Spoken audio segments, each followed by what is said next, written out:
इसलिए भगवान कहते हैं कि भक्त जो है मुझे अत्यंत प्रिय है। साधुवो हृदय मह्यम साधुना हृदय मदन्यत तेन जानन्ति नाहं तेभ्यो मनागपि। भगवान कहते हैं कि जो साधु हैं वो मेरे हृदय में और मैं उनके हृदय में रहता हूं। तो जो भक्त हैं भगवान को अत्यंत प्रिय है या नहीं है? प्रहलाद महाराज कितने प्रिय थे भगवान को कि उनके एक एक इशारे पर भगवान नाच रहे थे। जहां भी वो उंगली करते थे भगवान वहीं प्रकट थे। तो भक्ति से हम भगवान को जीत सकते हैं, वरना भगवान का नाम है अजित, जिनको कोई नहीं जीत सकता। तो जीत सकता है भगवान को? कोई नहीं जीत सकता। लेकिन एक ही माध्यम है, वो है भक्ति, लविंग डिवोशनल सर्विस। कैसी? प्रेममयी भक्तिमय सेवा। प्रेममयी क्यों होनी चाहिए? केवल भक्ति क्यों नहीं होनी चाहिए? भक्ति हम कर सकते हैं आउट ऑफ ड्यूटी भी करते हैं, बहुत से लोग आउट ऑफ फियर करते हैं, है ना। कुछ लोग भगवान से डरते हैं, मैं भक्ति नहीं करूंगा तो भगवान उल्टा सीधा कर देंगे, करते हैं ना, डर के कारण करते हैं। कुछ कर्तव्य समझ के करते हैं, नहीं जी भगवान ने हमें इतना दिया है, चलो इतना तो हमारा बनता है ना। और कुछ लोग क्या करते हैं? आउट ऑफ लव करते हैं, प्रेम के कारण। गोपियां जितने भी ब्रजवासी थे कि भगवान की भक्ति की किससे करते थे? प्रेम के कारण। प्रेम था भगवान से, तो कोई ड्यूटी समझ के नहीं करता था। यशोदा मैया जो थी कि मेरा पुत्र है इसलिए मुझे पिलाना है, ये प्रेम करते थे। सारी ब्रज गोपियां जितनी भी थी सब भगवान से प्रेम करते थे, इसलिए भगवान की सेवा करते थे। कोई डरता भी था उनसे। उनके जो मित्र थे वो मानते थे कि भगवान है, समझे ना। ब्रज में कृष्ण को भगवान नहीं मानते, क्या मानते हैं? ये तो अपना लल्ला है, ये तो अपना पुत्र है, ये तो अपना सखा है, तो छोटा सा है, इसके बस की क्या है? कुछ नहीं है ना। इसको हम नहीं खिलाएंगे तो भूखा मर जाएगा। जबकि भगवान पूरे ब्रह्मांड अनंत कोटि ब्रह्मांड के स्वामी हैं, नायक हैं, उनको पालने वाले हैं, मेंटेन करने वाले हैं, बनाने वाले हैं, बिगाड़ने वाले हैं। लेकिन ब्रजवासी क्या समझते हैं? इसे हम नहीं खिलाएंगे तो ये भूखा मर जाएगा, है ना। ये तो हम पे डिपेंडेंट है। तो भगवान इस फीलिंग से बहुत प्रसन्न होते। कोई भय के कारण भक्ति करे, भगवान को पसंद नहीं आता। कोई कर्तव्य को समझ के भक्ति करे, नहीं समझ आता। लेकिन जो प्रेम से जब भक्ति करता है तो भगवान क्या करते हैं? उसके कंट्रोल में आते हैं। तो अगर भगवान को हमें प्रसन्न करना है तो उन्हें हमें प्रसन्नता पूर्वक उन अनुकूल भाव में गुरु के निर्देश के अनुसार उनकी लविंग डिवोशनल सर्विस में लगना होगा, प्रेममयी सेवा में। इसे प्रभुपाद अपनी पुस्तकों में जगह जगह कहते हैं लविंग डिवोशनल सर्विस। ये जो भक्ति है कोई भावनाओं का वो नहीं है, भावनाएं तो है लेकिन केवल भावनाएं नहीं है कि बस बैठे हैं जी, है ना। प्रेम को कैसे प्रदर्शित करेंगे बताइए? अगर मान लीजिए हमें किसी से प्रेम है तो उसका प्रदर्शन कैसे करेंगे? मान लीजिए एक माँ है, अपने पुत्र से प्रेम करती है, और पुत्र कहता है माँ माँ मुझे भूख लगी है, खाने को दो। नहीं बेटा, मैं बहुत प्रेम, I love you my child, I love you my child. और हिले ना, किचन तक जाए ना, कुछ कुक ना करे उसके लिए, तो क्या कहेंगे? बेटा क्या कहेगा? संतुष्ट हो जाएगा? हैं? नहीं होगा ना। किस चीज से संतुष्ट होगा? जब वो मर जाएगी, रात को 12 बजे भी कहेगा भूख लगी है, तो अपनी नींद को खोलेगी, आंख खोलेगी, किचन में जाएगी, दूध गर्म करेगी, कुछ बनाएगी, तब उसको ला के देगी, तब हो ना लविंग एक्सचेंज, है ना। ऐसे एक मान लीजिए पुत्र है और पिता से कहे पापा आई लव यू, पापा आई लव यू, 24 घंटे कहता रहे, और पापा कहे भैया मेरी तबीयत खराब है, जरा डॉक्टर के पास ले चल। नो पापा आई love you, I not go anywhere, मैं कहीं नहीं जाऊंगा, बस मैं प्रेम करता हूं आपसे। तो पिताजी क्या करेंगे? भाड़ में जाए तेरा प्रेम है, ये प्रेम हुआ? कोई प्रेम तो करने सेवा करेगा। तो अगर हम किसी से प्रेम करते हैं तो उस प्रेम का जो प्रदर्शन है वो होगा सेवा के माध्यम से। किसके माध्यम से? तो इसलिए लविंग डिवोशनल सर्विस, सर्विस मतलब सेवा। तो जब तक हम भगवान की प्रेममयी सेवा में नहीं लगेंगे तब तक हम बेशक बैठे बैठे कहते रहे आई love you, I love you, I love you, I love you, Krishna I love you, Krishna I love you, कुछ करें ना उनके लिए, ना उनका नाम जप करें, ना कीर्तन करें, ना प्रचार करें, ना उनको भोग लगाएं, ना उन्हें नहलाएं, ना वस्त्र पहनाएं, कुछ ना करें, बस कृष्णा आई लव यू।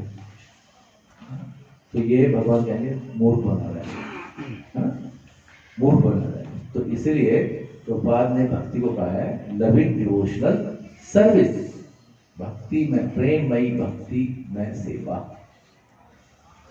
तो बहुत ही सौभाग्य की बात है किसी जीव के लिए कि वो भगवान की प्रेममयी सेवा में लगे। इस संसार में जितने भी जीव हैं वो सब किसकी सेवा में लगे हुए हैं? अपनी सेवा में लगे कहते हैं ना, या तो अपनी सेवा में लगे हुए हैं या अपनी सेवा में लगा के रखा हुआ है। दो ही तरह के लोग हैं, या तो खुद अपनी सेवा करते हैं या दूसरों को अपनी सेवा में लगा के रखते हैं या दूसरों से अपनी सेवा कराते हैं, जैसे भी आप लीजिए। तो इसका मतलब क्या हुआ कि सेवा करना मनुष्य का धर्म है। मनुष्य की और मनुष्य की सेवा को और मनुष्य को अलग अलग नहीं किया जा सकता। जैसे चीनी है, चीनी का धर्म क्या है? कौन बताएगा? चीनी का धर्म क्या है? मिठास। नमक का वो क्या है? मीठा खट्टा नमकीन। तो अगर मान लो नमकीन ना हो नमक, तो नमक क्या रहेगा? वो चीनी मीठी नहीं है तो आप क्या कहोगे उसे? चीनी नहीं कहेंगे ना। तो ऐसे ही जीव का जो स्वभाव है वो है सेवा करना। क्या है वो? सेवा करना। वो सेवा करेगा ही करेगा, कहीं ना कहीं किसी ना किसी की सेवा में ही लगा रहेगा। जैसे मां पुत्र की सेवा करेगी, पति पत्नी की सेवा करेगा, या पत्नी पति की सेवा करेगी, जैसे भी है एक दूसरे की सेवा करेंगे। और मान लीजिए कोई पति है पत्नी की नहीं सेवा करता, घर में किसी की सेवा नहीं करता, पर वो अपने बॉस की सेवा करेगा, बॉस अपने बॉस की सेवा करेगा, वो पॉलिटिशियन की सेवा करेगा, पॉलिटिशियन देश की सेवा करेगा। कहीं ना कहीं हर कोई व्यक्ति सेवा में एंगेज है, लगा हुआ है। तो सेवा करना जो है जीव का धर्म है। लेकिन इस सेवा को कैसे हम जो है, इस सेवा से परम लाभ हमें प्राप्त हो। सेवा तो हमें करनी है, नहीं? सेवा किए बिना मनुष्य जीव रह नहीं सकता। सेवा हमें करनी है। या तो हम, और जब कई बार क्या होता है कि लोग बाग जो है कुछ नहीं मिलता उन्हें सेवा करने के लिए, किसकी सेवा करते हैं? कुत्ते बिल्लियों की सेवा करते हैं, है ना? पालते हैं कुत्ते बिल्लियों को, उनको नहलाते हैं, उनको खिलाते हैं, उनको घुमाते हैं।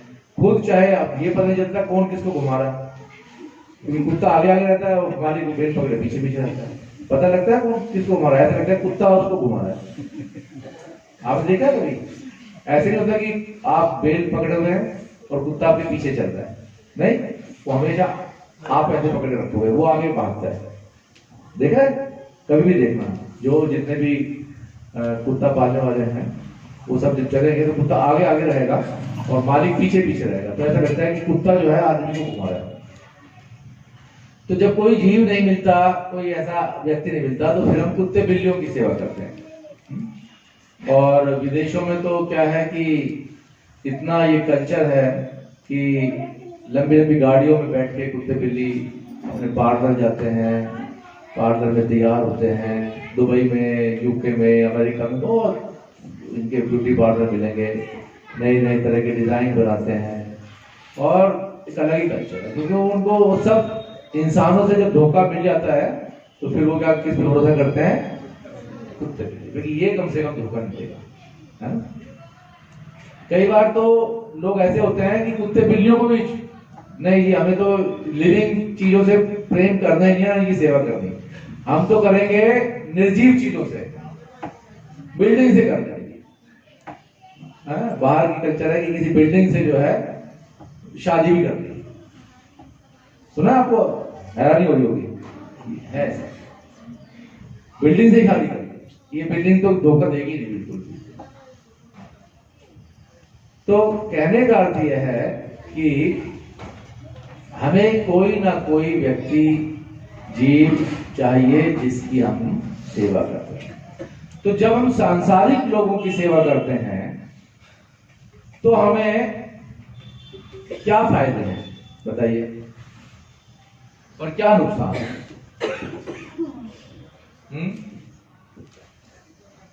सबसे बड़ा नुकसान क्या है कि आपने 29 दिन सेवा की, एक दिन आपसे गलती हो गई तो मालिक क्या करेगा? आपको तुरंत फायर करेगा, निकलो जी, आपकी कोई जगह नहीं, आपकी वजह से मुझे इतना नुकसान हो गया। 29 दिन जो आपने कमा के दिया था उसको ध्यान ही रखेगा, जो 30वें दिन आपके कारण लॉस हुआ उसे, उसको ध्यान रखेगा और आपको जॉब से निकाल देगा। यानी कि उसकी जो मेमोरी है, उसकी जो स्मृति पावर है, स्मरण शक्ति है, वो इतनी वीक है कि आपने जो भी उसके लिए अच्छे अच्छे काम किए हैं उन सबको भूल जाए। लेकिन भगवान कृष्ण ऐसा नहीं करते। अगर हम भगवान की इतनी भी सेवा करते हैं तो भगवान सदा सदा के लिए हमारे ऋणी हो जाते हैं। समझे आप? सदा सदा के लिए ऋणी हो जाते हैं और भगवान उसका ऋण उतारते हैं। द्रौपदी ने अपनी साड़ी का जरा सा एक वस्त्र फाड़ के भगवान की उंगली पे लपेटा था, याद है आपको? क्या सेवा थी वो? भगवान की उंगली से खून निकला, कट गई थी वो जरा सी, और द्रौपदी ने तुरंत से अपने वो फाड़ी और लपेट दी। कोई याद रखेगा संसारिक आदमी कि प्रभु जी ने मेरी हेल्प की थी, मैं गिरा था तो मुझे डॉक्टर के बैठा के ले गए थे, कोई याद नहीं। लेकिन भगवान ने क्या किया फिर? उस जरा सी जो कतरन थी उसका कितना बड़ा रिवार्ड दिया द्रौपदी को कि पूरा साड़ी बन गए। DCM, डेली क्लॉथ मिल, पूरा मिल, मतलब मिल में ही परिवर्तित हो गए, साड़ी के रूप में आ गए। अब दुशासन लग रहा है खींचने पे, खींचता है। भगवान तो अनलिमिटेड है, भगवान के जो कार्य है वो भी अनलिमिटेड है, भगवान की लीलाएं अद्भुत है। इसलिए भगवान का एक नाम है अद्भुत कर्मणा। क्या नाम है? अद्भुत कर्मणा। जिसके कर्म जो है वो अद्भुत है, वो मानवीय नहीं है, अति मानवीय है। वो हमारी परिकल्पना से, कल्पना से, हमारी बुद्धि से बिल्कुल एकदम परे है। उनको हम समझ नहीं सकते। कब समझ सकते हैं भगवान की लीलाओं को? 3 तरीके से, भागवत में बताया 3 तरीके से। अमाया, संततया, अनुभृत्या, 3 वर्ड। निर्बाध तरीके से हम भगवान का गुणगान करें। अमाया, कोई रुकावट नहीं हो, कोई शर्म ना हो, कोई हिचकिचाहट ना। समझे कि हम कीर्तन कर रहे हैं, धोती कुर्ता पहने हुए हैं, तिलक लगाए हुए हैं, और हमें लग रहा है यार ये क्या कहेंगे। सबसे बड़ा रोग क्या कहेंगे लोग? सबसे बड़ा रोग क्या है इस दुनिया का? सबसे बड़ा रोग क्या कहेंगे लोग? नहीं, लोग क्या कहेंगे? धोती कुर्ता तिलक लगा के, छोटे छोटे बच्चे साड़ी पहन के, अरे माता जी क्या हो गया आपको? ये कोई उम्र है आपकी? अभी तो खाओ पियो। तो अमाया, बिना किसी हिचकिचाहट के, बिना किसी शर्म के क्या करना है? भगवान की भक्ति करनी है, कीर्तन करना है जोर जोर से। हरे कृष्णा कृष्णा कृष्णा हरे हरे, हरे राम राम राम हरे हरे। तैयार है आप सब करने के लिए? डरेंगे तो नहीं कि लोग क्या कहेंगे? कौन कौन डरेगा? बिल्कुल न डरना है, न शर्म करनी है। दुनिया उल्टे सीधे काम करती है, गलत गलत काम करती है, बेहिचक बिना किसी शर्म के निर्लज होके करते नहीं करते। जो शराबी है वो खूब शराब पी के अपने मस्त लेटे हुए हैं, कोई कुछ कहता है, जेब कहते जेब काटे जा रहे हैं, पुलिस पकड़ लिया मार लिया, फिर भी लगे हुए बेशर्मों की तरह, चोर चोरी कर रहा है। उन्हें कोई गलत काम करने में शर्म नहीं है, तो अच्छा काम करने में क्या शर्म है? बताइए, कोई शर्म की बात है ये? भगवान की भक्ति करना शर्म की बात है? आजकल लोगों को ऐसे ही हो गया है, अरे भगवान की भक्ति नहीं है, लोग क्या कहेंगे, अभी कोई उम्र है। प्रहलाद महाराज कहते हैं कौमार आचरित प्रज्ञा धर्मान भागवतानी, कि कौमार अवस्था से यानी 5 वर्ष की आयु से ही हमें भक्ति करनी चाहिए। कितने लोग हैं जो 5 वर्ष से कम उम्र है जिनकी अभी, बताइए यहाँ पे। 5 वर्ष से कम। आपकी एज कितनी है बेटा? 1 साल। एक अच्छा, और आपकी? अरे वो इधर 7। 5 साल का बच्चा नहीं है वो यहाँ पे, एक है छोटा बच्चा गोदी में। आपकी गोदी में क्या बात है जी? वो है एक आपकी गोदी में है। ये है सही आयु भक्ति करने की। इसका मतलब क्या हुआ कि हम सब वैसे ही ऑलरेडी लेट हो चुके हैं। हम ऑलरेडी बहुत लेट हो चुके हैं। कोई 50 का है, कोई 40 का है, कोई 20 का है, कोई 16 का है, कोई 17 का है, कोई 18 का है। 5 वर्ष के तो 2-4 बालक हैं हम। तो कोई शर्म नहीं करती है, कोई झिझक नहीं करती है, किसी से डरना नहीं है। प्रहलाद महाराज डरते थे किसी से? अपने खूंखार असुर पिता से भी नहीं डरते थे, है ना? इतना भय था हिरण्यकशिपु का कि सारे देवी देवता सब बंदी बना रखे थे। उसके इशारों पर हवा चलती थी। देवी देवता देखते रहते थे कि कहाँ ये मतलब इसका इशारा हो और हमें कब चलना है, कब रुकना है, कब रहना है, सब कुछ। इतना डर था। और छोटा सा बालक 5 साल का, बिल्कुल निडर, एकदम निडर। इसलिए शिवजी पार्वती माँ से कहते हैं एक बार कि नारायण अपरा सर्वे ना कुतश्चन विभ्रति, कि जो भगवान के भक्त होते हैं वो किसी भी परिस्थिति में घबराते नहीं, डरते नहीं हैं, वो निडर होते हैं, उत्साही औलादी सीना होता है उनका। कैसा होता है? क्यों होता है? क्योंकि उन्हें भगवान पर भरोसा होता है। भगवान जो है अवश्य रक्षिबे कृष्ण, कि कृष्ण जो है मेरी रक्षा अवश्य करेंगे हर परिस्थिति में। इसका मतलब ये बिल्कुल भी नहीं है कि आप कुएं में जाके छलांग लगा दो। अवश्य रक्षिबे कृष्ण। भगवान ने बुद्धि भी दे रखी है ना, तो इस बुद्धि का भी सही उपयोग करना है। अननेसेसरली कृष्ण की परीक्षा नहीं लेनी है।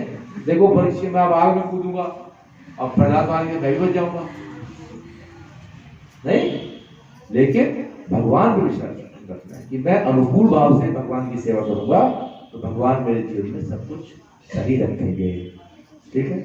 अमाया, तो कैसे हम जान सकते हैं भगवान को? अमाया, कि बिना किसी हिचक के, बिना किसी डर के हमें भगवान की भक्ति करनी है। संततया, संततया मतलब निरंतर करनी है। यह नहीं है आज का दिन पूरा भगवान के नाम और कल का दिन अपने नाम।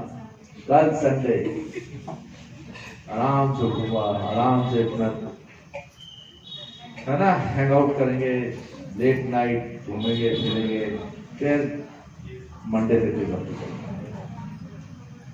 तो संततया निरंतर करना है और अनुवृत्तिया, अनुकूल भाव में करनी है। अनुकूल भाव का मतलब है कि जो हमें निर्देश प्राप्त हुए हैं वरिष्ठ भक्तों से, आचार्यों से, गुरु से, उसके अनुसार भक्ति करनी है। अपने मनमाने ढंग से नहीं करनी है, समझ रहे? मनमाने ढंग से नहीं करनी है। मनमाने ढंग से करेंगे पता नहीं कहां के कहां पहुंच जाएंगे, है ना। अगर पायलट जो है हवाई जहाज को जो सिग्नल्स मिल रहे हैं उसे उनके हिसाब से ना चलाए और कहे मैं तो पायलट हूं, मैं तो सब जानता हूं, मैं अपने हिसाब से उड़ाऊंगा इसे, है ना। कभी इधर जाऊंगा, कभी उधर जाऊंगा, कभी रत्तुपुरी की तरफ से निकालूंगा, कभी संतनगर से निकालूंगा। क्या होगा उस हवाई जहाज का? मंजिल पे नहीं पहुंचेगा, वो कहीं और ही पहुंचेगा, है। पता लगा फ्यूल ही खत्म हो गया, क्रैश हो गया दूसरे। तो one has to follow the instruction, निर्देशों का पालन करना है। तो जब इन 3 तरीकों से हम करेंगे, कौन कौन से 3? पहला अमाया, दूसरा संततया और तीसरा अनुभूतिया। तो जब हम ऐसे करेंगे तो जो भगवान है उनको हम ठीक से जान पाएंगे। तो भक्ति करने से हम भगवान को ठीक से समझ सकते हैं। भगवान की जो उपदेश है उनको तभी समझ पाएंगे जब हम ठीक से भक्ति करेंगे, वरना वो भी हमारी समझ से पढ़ता। गीता को सारी दुनिया पढ़ती है ना, लेकिन समझता कोई कोई नहीं। क्यों? क्योंकि अनुकूल भाव से नहीं। गीता पढ़ने का एक ही मात्र उद्देश्य है कि मैं भगवान के और निकट आऊं, भगवान को और समझ पाऊं, भगवान मुझसे क्या चाहते हैं वो जान पाऊं, ना कि अपने ज्ञान वर्धन के लिए कि चलो 10-20 श्लोक हो गए बस ठीक है, अब देखोगे अब सुनाता हूं, है ना। इस भाव से नहीं पढ़ते। गीता के श्लोक पढ़ने हैं भक्ति करने के लिए, भगवान को पसंद करने के लिए।